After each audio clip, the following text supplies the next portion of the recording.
good day.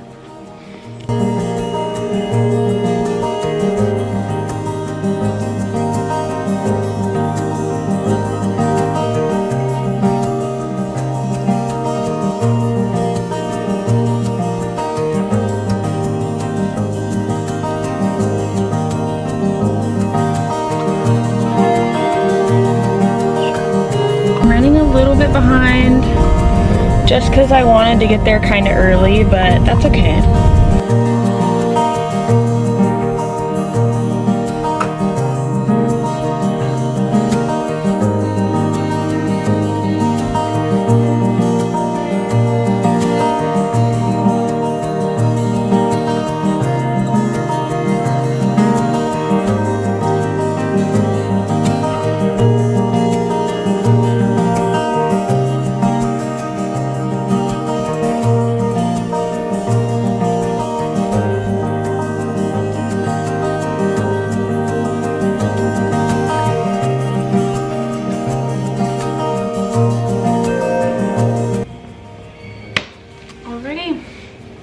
Hello everyone, I finished Onyx Storm.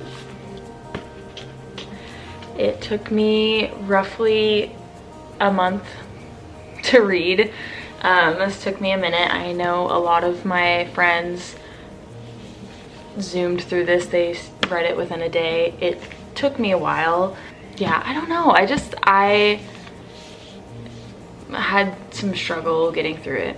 Just wasn't really in the mood for it. And the other thing too, to be honest, the next book is not coming out until 2027, so I didn't feel any need to rush it, and I did want to enjoy it.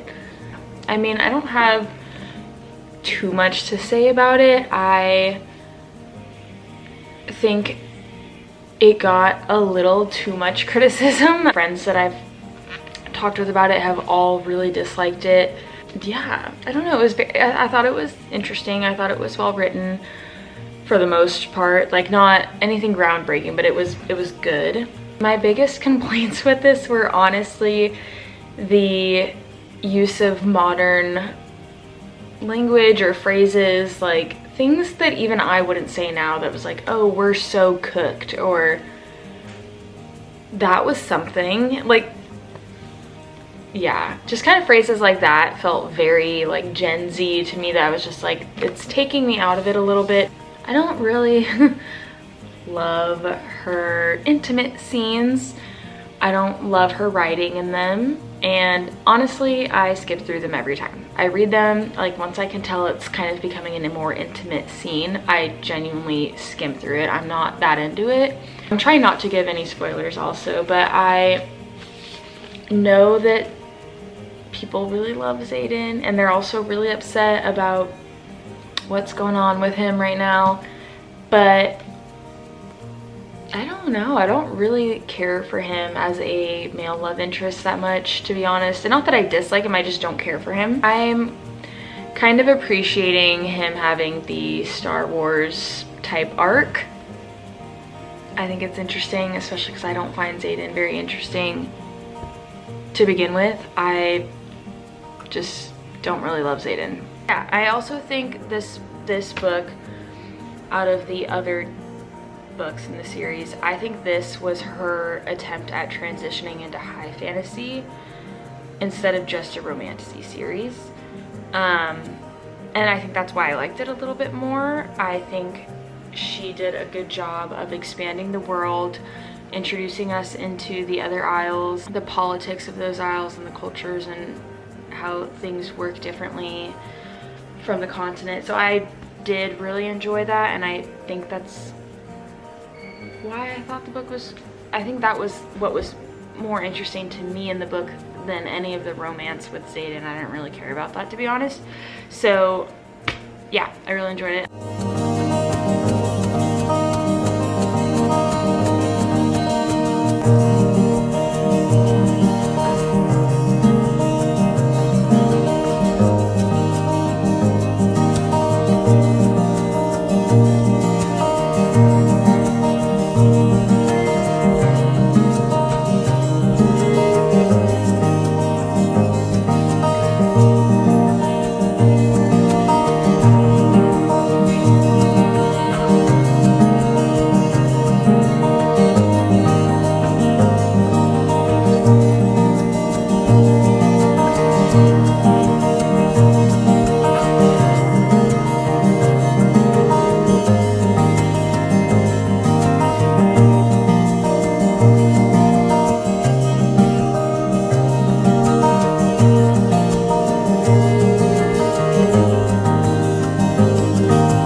I took myself to the Bay Area for the day on a little day trip. There's a concert I really wanted to go to for a band called Mercury. They're actually just opening, but the concert tickets were only 15 bucks, so I was like, I could spend 15 bucks to go see them. And I didn't know anyone else, like I don't have any friends that listen to them, so I decided to full send it by myself and make a day out of it. So I took myself to the Mill Public Library, which I've always wanted to go to, and yeah, sat here and read for a while, and then came outside and had some lunch. I'm gonna walk around the park, probably go get a coffee maybe, and then we'll see how much time I have. It's gonna take me about 30 minutes to get to the venue, and I want to get to the venue like probably 30-ish minutes before the doors open. So yeah, that's what's going on today.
I did decide to take myself to the beach because the sun came out, and at first it was a little depressing and gloomy because of all the clouds, so I wasn't thinking about driving that far out of the way to go to the beach. But the sun really came out, so I was like, whatever. So I drove 30 minutes to get to the beach, hung out there for a little bit, and now I'm gonna drive back to San Francisco